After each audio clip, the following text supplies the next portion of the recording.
ಲೇ ಸರೋಜಾ, ಸರೋಜಾ ಬಾರ ಇಲ್ಲಿ. ಈರುಳ್ಳಿ ಖಾಲಿ ಆಗ್ಯಾವೆ, ಅಡ್ಗೆ ಮಾಡಕ್ಕೆ ಮಾರ್ಕೆಟಿಗೆ ಹೋಗಿ ಈರುಳ್ಳಿ ತಗೊಂಬರಗೆ. ಹೋಗಿ ತಗೋ, ದುಡ್ಡು ಕೊಡ್ತೀನಿ, ಹೋಗಿ ತಗೊಂಬ. ಸರಿ ಅತ್ತೆ, ಹೋಗ್ಬಿಟ್ಟು ತಗೊಂಬರ್ತೀನಿ. ಅತ್ತೆ ಈರುಳ್ಳಿ ತಂದಿದ್ದೀನಿ, ಮಿಕ್ಕಿದ ದುಡ್ಡು ತಗೊಳ್ಳಿ. ನಿಮ್ಗೊಂದು ವಿಷಯ ಗೊತ್ತಾ ಅತ್ತೆ? ಶಾಪ್ನವ್ರು ಹೇಳ್ದ ನಾಳೆಯಿಂದ ಈರುಳ್ಳಿ ರೇಟು ಜಾಸ್ತಿ ಆಗುತ್ತಂತೆ ಅತ್ತೆ. ಲೇ ಮಂಗ್ದಿಮ್ಮಿ, ಹಂಗಾದ್ರೆ ಮಿಕ್ಕಿದ ದುಡ್ಡಿಗೂ ಈರುಳ್ಳಿ ತರ್ಬೋದಿತ್ತಲ್ಲೇ, ಯಾಕೆ ಸುಮ್ಮನೆ ಬಂದೆ? ಮತ್ತೆ ಜಾಸ್ತಿ ರೇಟ್ ಆದ್ರೆ ಏನ್ ಕತೆ? ಇವಾಗೆ ತಂದಿದ್ರೆ ಆಗ್ತಿತ್ತಲ್ಲ, ಅದನ್ನ ಹೇಳ್ಬೇಕಾ ನಾನು ನಿನ್ಗೆ?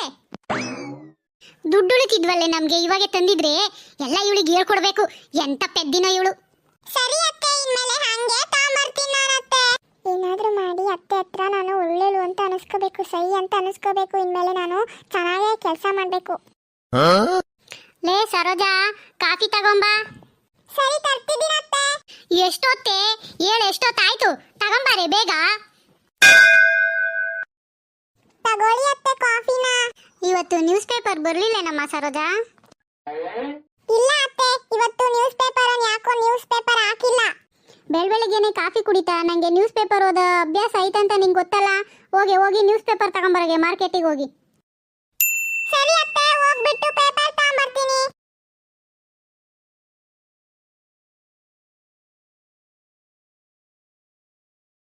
ತಗೊಳ್ಳಿ ಅತ್ತೆ, ಪೇಪರ್ ತಂದಿದ್ದೀನಿ.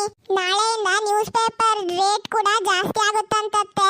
ಅದಕ್ಕೆ ನಾನು 10 ದಿನಕ್ಕಾಗುವಷ್ಟು ನ್ಯೂಸ್ ಪೇಪರ್ನ ಇವತ್ತೇ ತಂದ್ಬಿಟ್ಟಿದ್ದೀನಿ. ನೀವು 10 ದಿನ ನೆಮ್ಮದಿಯಾಗಿ ನ್ಯೂಸ್ ಪೇಪರ್ನ ಓದ್ಕೋಬೋದತ್ತೆ.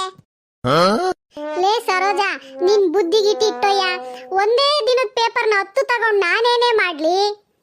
ಅಯ್ಯೋ ಅಯ್ಯೋ ಅಯ್ಯೋ, ದುಡ್ಡೆಲ್ಲ ಹಾಳು ಮಾಡ್ತೀಯಲ್ಲೇ. ಎಂತ ಬುದ್ಧಿ ಕಲ್ತಿದ್ದೆ ನಿಮ್ಮ ಮನೆಗೆ? ಅತ್ತೆ, ನೀವೇ ಅಲ್ವಾ ಹೇಳಿದ್ದು ಜಾಸ್ತಿ ತಂದ್ರೆ ದುಡ್ಡು ಉಳಿಯುತ್ತೆ ಅಂತ. ಜಾಸ್ತಿ ತಂದ್ರೆ ಯಾಕೆ ಜಾಸ್ತಿ ತಂದಿದ್ಯಾ ಅಂತೀರಾ, ಕಮ್ಮಿ ತಂದ್ರೆ ಯಾಕೆ ಕಮ್ಮಿ ತಂದಿದ್ದೀರಾ ಅಂತೀರಾ. ನಿಮಗೆ ನನ್ನನ್ನ ಬೈಲಿಲ್ಲ ಅಂದ್ರೆ ನಿಮಗೆ ಸಮಾಧಾನನೇ ಆಗಲ್ವಾ ಅತ್ತೆ? ಉಂಡಿದ್ದ ಅನ್ನನೇ ಅರ್ಗಲ್ಲ ಅಲ್ವೇನತ್ತೆ ನೀವು ನನಗೆ ಬೈಲಿಲ್ಲ ಅಂದ್ರೆ ದಿನಾನು? ಸರೋಜಾ, ಸರೋಜಾ ಬಾರೆ ಇಲ್ಲಿ, ನಿನ್ಗೇನ್ ತಂದಿದ್ದೀನಿ ಅಂತ ನೋಡು. ಏನ್ ತಂದಿದ್ದೀರಾ ಅತ್ತೆ ನೀವು? ಅದು ಏನದು? ಇದು ಲಿಕ್ವಿಡ್ ಡಿಟರ್ಜೆಂಟು ಕಣೆ. ಬಟ್ಟೆ ಒಗೆಯಕ್ಕೆ ಪಳಪಳ ಅಂತ ಕಾಣ್ತವೆ ಬಟ್ಟೆಗಳು. ಇದನ್ನ ಹಾಕಿ ಒಗೆದ್ರೆ ಇದು ತುಂಬಾ ಕಾಸ್ಟ್ಲಿ ಕಣೆ ಸರೋಜಾ. ಸ್ವಲ್ಪನೇ ಹಾಕಿ ಒಗಿ, ಎಲ್ಲ ಒಂದೇ ಸರಿ ಒಯ್ದು ಮುಗಿಸ್ಬೇಡ. ಇದನ್ನ ಹಾಕಿ ಒಗೆದ್ರೆ ಬಟ್ಟೆ ಪಳಪಳ ಅಂತವೆ. ಇದ್ರ ಮೇಲೆ ಹೆಂಗ್ ಯೂಸ್ ಮಾಡೋದು ಅಂತ ರೂಲ್ಸು ಬರ್ದಿದಾರಂತೆ. ಅವನ್ನ ನೋಡ್ಕೊಂಡು ಅದೇ ಥರನೇ ಯೂಸ್ ಮಾಡು. ಹೌದಾ ಅತ್ತೆ? ಸರಿ ತಗ, ನೋಡ್ಕೊಂಡು ಇದನ್ನ ಉಪಯೋಗಿಸು. ಒಂದೊಂದೇ ಹನಿ ಹಾಕಿ ಒಗಿ, ಜಾಸ್ತಿ ಖರ್ಚು ಮಾಡಬೇಡ, ಸರಿನಾ? ಸರಿ ಅತ್ತೆ, ಅದ್ರ ಮೇಲೆ ಹೆಂಗ್ ಬರ್ದವ್ರ ನಾನು ಕೂಡ ಅದೇ ತರನೇ ಮಾಡ್ತೀನತ್ತೆ.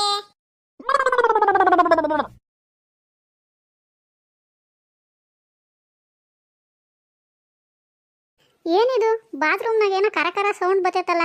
ಇವಳು ಬಟ್ಟೆ ಒಗಿ ಅಂದ್ರೆ ಇವಳೇನ್ ಮಾಡ್ತಾವಳೆ ನೋಡೋಣ ಹೋಗಿ. ಲೇ ಮೂದೇವಿ, ಏನೇ ಇಂಥ ಕೆಲಸಗಳು ಮಾಡ್ತೀಯಲ್ಲ ಯಾವಾಗೂ ನೀನು? ಬಂಗಾರದಂತ ಬಕೆಟ್ನ ಕೊಯ್ತಿದೀಯಲ್ಲೇ, ಏನ್ ಬಂದೈತೆ ಒತ್ಕೊಂಡು ಹೋಗಾರ ಹೋಗ ನಿಂಗೆ? ಯಪ್ಪ ಯಪ್ಪ ಯಪ್ಪ, ಎಲ್ಲಿಂದ ಕಟ್ಕೆ ಬಂದು ನನ್ನ ಮಗ ನಿನ್ನ?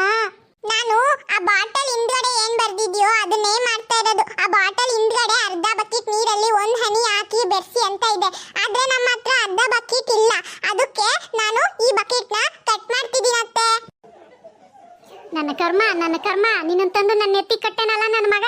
ಅವನು ಅನ್ಬೇಕು, ಬರ್ಲಿ ಆ ನನ್ನ ಮಗ ಮಾಡ್ತೀನಿ. ಸರೋಜಾ, ಸರೋಜಾ, ಇಲ್ಲಿ ನಾನು ನನ್ನ ಸೀರೆ ಇಟ್ಟಿದ್ದೆ ನೋಡ್ದೇನಮ್ಮ? ನಾನು ಇವತ್ತು ಮದುವೆಗೆ ಹೋಗ್ತೀನಿ, ಉಟ್ಕೊಂಡು ಹೋಗ್ಬೇಕು. ಇಲ್ಲೆಲ್ಲಿ ಕಾಣ್ತಾನೆ ಇಲ್ಲಲ್ಲ ಸರೋಜಾ, ಎಲ್ಲೈತೆ ನೋಡ್ಕೊಡಮ್ಮ. ಗೊತ್ತು ಅತ್ತೆ, ಅದಕ್ಕೇನೆ ಹೊಸ ಡಿಟರ್ಜೆಂಟ್ ತಂದು ಕೊಟ್ಟಿದ್ದೀರಲ್ಲ, ಅದರಲ್ಲಿ ಒಗೆದ್ಬಿಟ್ಟು ಅಲ್ಲಿ ಒಣಗಾಕಿದೀನಿ ಅತ್ತೆ. ಪಳ ಪಳ ಹೊಳಿಬೇಕಲ್ವಾ ಅತ್ತೆ, ಅದಕ್ಕೆ ಹಾಗೆ ಮಾಡಿದೆ. ಅಯ್ಯೋ ಅಯ್ಯೋ ಪೆದ್ಮುಂಡೆದೆ, ಅದು ಒಗ್ದಿರೋ ಸೀರೆ ಕಣೆ, ಅದ್ನ್ಯಾಕೆ ಒಗ್ದೆ ನೀನು? ನನ್ನ ಕರ್ಮ, ಏನ್ ಮಾಡೋದು ಅನುಭವಿಸ್ಬೇಕಲ್ಲ. ಸರಿ, ಹೋಗಿ ಸೀರೆ ಒಣಗೈತೆನ ನೋಡಿ ತಗೊಂಬರೋಗು, ಉಟ್ಕೊಂಡು ಹೋಗಕ್ ಬೇಕು. ಸರಿ ಅತ್ತೆ, ತಗೊಂಬರ್ತೀನಿ. ಅಯ್ಯಯ್ಯೋ, ಏನ್ ಮಾಡೋದು, ಈ ಸೀರೆ ಇನ್ನೂ ಒಣಗಿಲ್ವಲ್ಲ. ಗೊತ್ತಾಯ್ತು, ಅದನ್ನ ತಂದು ಒಲೆ ಮೇಲೆ ಬಿಸಿ ನೀರು ಇಟ್ಬಿಟ್ಟು ಅದ್ರ ಒಳಗೆ ಹಾಕಿ ಕುದಿಸಿದ್ರೆ ಅದು ಬೇಗ ಒಣಕೊಳ್ಳುತ್ತೆ. ಇದೇ ಕರೆಕ್ಟ್ ಐಡಿಯಾ. ಎಲ್ಲೇ ಸೀರೆ ತಂದೇನೆ, ಬೇಗ ಒಣಗ್ತೇನೆ. ನಾನು ಹೋಗ್ಬೇಕು, ಟೈಮ್ ಆಗುತ್ತೆ ಉಟ್ಕೊಂಡು ಹೋಗಕ್ಕೆ. ತಂದೆ ತಗೊಂಬಂದು ಕೊಡು. ಅತ್ತೆ, ಅದು ಸೀರೆ ಇನ್ನೂ ಒಣಗಿರ್ಲಿಲ್ಲ, ಅದಕ್ಕೆ ಬಿಸಿನೀರಲ್ಲಿ ಹಾಕಿ ಕುದಿಸ್ತಿದೀನಿ ಬೇಗ ಒಣಗುತ್ತೆ ಅಂತ. ಅಯ್ಯಯ್ಯೋ ನಿನ್ ಮನ್ಕಾಯೋಗ ಯಾ ನನ್ ಮಗನೇ ನಿನಗೆ ಹೇಳ್ಕೊಟ್ಟಿದ್ದು ಸೀರೆ ಒಣಗ್ಲಿಲ್ಲ ಅಂದ್ರೆ ಬಿಸಿನೀರಾಗ ಕುದಿಸಿದ್ರೆ ಒಣಗುತ್ತೆ ಅಂತ. ಅದಿನ್ ಯಾವಾಗ ಒಣಗ್ಬೇಕೆ? ಸರಿಯಾಗಿ ಮಾಡಿದೆ ಬಿಡು. ನನ್ನ ಕರ್ಮ ಏನ್ ಮಾಡೋದು, ಹೋದ್ರು ಹೋಗ್ಲಿ ಬಿಡು. ಬೇರೆ ಸೀರೆ ಉಟ್ಕೊಂಡು ಹೋಗ್ತೀನಿ. ಮನೆ ಹುಷಾರಾಗಿ ನೋಡ್ಕ. ನಾನು ಮದುವೆಗೆ ಹೋಗಿ ಬರೋವರ್ಗು ಯಾರು ಬಂದು ಬಾಗಿಲು ತಟ್ಟಿದ್ರು ಬಾಗಿಲು ತೆಗಿಬೇಡ, ಸರಿನಾ? ಹುಷಾರಾಗಿ ನೋಡ್ಕೆ ಮನೆನ, ನಾನು ಹೋಗಿ ಬರ್ತೀನಿ. ಸರಿ ಅತ್ತೆ, ಯಾರು ಬಂದ್ರು ಕೂಡ ನಾನು ಬಾಗ್ಲು ತೆಗಿಯಲ್ಲ. ನೀವು ನಿಶ್ಚಿಂತೆಯಾಗಿ ಹೋಗಿ ಬನ್ನಿ ಅತ್ತೆ, ನಾನು ಮನೆನ ಚೆನ್ನಾಗಿ ನೋಡ್ಕೊಳ್ತೀನಿ.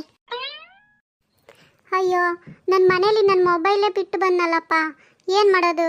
ಸರಿ, ಹಿಂದಕ್ಕೆ ಹೋಗಿ ವಾಪಸ್ ಹೋಗಿ ನನ್ನ ಮೊಬೈಲ್ ತಗೊಂಬರೋಣ. ಮತ್ತೆ ಫೋನ್ ಮಾಡಕ್ಕೆ ಮೊಬೈಲ್ ಇರಲ್ಲ, ಯಾರಾದರೂ ಮಾಡಿದರೆ. ಲೇ ಸರೋಜಾ, ಬಾಗಿಲು ತೆಗಿಯೇ, ನಾನು ನಿಮ್ಮ ಮತ್ತೆ ಬಂದಿದ್ದೀನಿ. ನಾನಂತೂ ತೆಗಿಯಲ್ಲ ಅತ್ತೆ, ನೀವೇ ಅಲ್ವಾ ಹೇಳಿದ್ದು ಯಾರು ಬಂದ್ರು ಬಾಗ್ಲು ತೆಗಿಬೇಡ ಅಂತ. ಅದಕ್ಕೆ ನಾನು ತೆಗಿಯೋದಿಲ್ಲ. ನೀವು ನನ್ನನ್ನ ಟೆಸ್ಟ್ ಮಾಡಬೇಕು ಅಂತ ತಾನೇ ಇಲ್ಲಿಗೆ ಬಂದಿರೋದು, ನನಗೆ ಗೊತ್ತು ಅತ್ತೆ. ನೋಡಿದ್ರ ಅತ್ತೆ ನಾನು ಎಷ್ಟು ಬುದ್ಧಿವಂತಿ ಅಂತ. ಯಾರು ಬಂದ್ರು ಬಾಗ್ಲು ತೆಗಿತಿಲ್ಲ, ನೀವೇ ಬಂದ್ರು ಕೂಡ ನನ್ನ ಬಾಗ್ಲು ತೆಗಿತಿಲ್ಲ. ಈಗಲಾದ್ರೂ ಒಪ್ಕೊಂತೀರಾ ನನ್ನನ್ನ ಬುದ್ಧಿವಂತಿ ಅಂತ? ಸರಿ ತಾಯಿ, ಒಪ್ಕೊಂಡೆ ನಿನ್ ಬುದ್ಧಿವಂತಿ. ಈ ಪ್ರಪಂಚದಾಗೆ ಎಲ್ಲಿಲ್ಲತ್ತಾಳೆ ನಿನಗೇ ಐತಂತ ಒಪ್ಕೊಂಡೆ ತಾಯಿ. ತೆಗಿಯ ವಾಪಸ್ ಬಾಗ್ಲ ಸ್ವಲ್ಪ. ನಮ್ಮತ್ತೆ ನನ್ನನ್ನ ಬುದ್ಧಿವಂತಿ ಅಂತ ಒಪ್ಕೊಂಡ್ರು, ನನಗೆ ಅಷ್ಟೇ ಸಾಕಪ್ಪ ದೇವ್ರೆ. ಅಯ್ಯೋ ದೇವ್ರೆ, ಎಂತ ಪೆದ್ದ ಸಿಕ್ಕಾಮಣಿನ ನನಗೆ ಸೊಸೆಯಾಗಿ ತಂದು ಕೊಟ್ಟಿದೆಯಲ್ಲೋ ಮಾರಾಯ. ಈ ವಿಡಿಯೋ ನಿಮಗೆ ಇಷ್ಟ ಆದರೆ ಪ್ಲೀಸ್ ಕಮೆಂಟ್ ಮಾಡಿ, ಹಾಗೆ ನಿಸರ್ಗ ಕನ್ನಡ ಟಿವಿನ ಸಬ್ಸ್ಕ್ರೈಬ್ ಮಾಡಿ.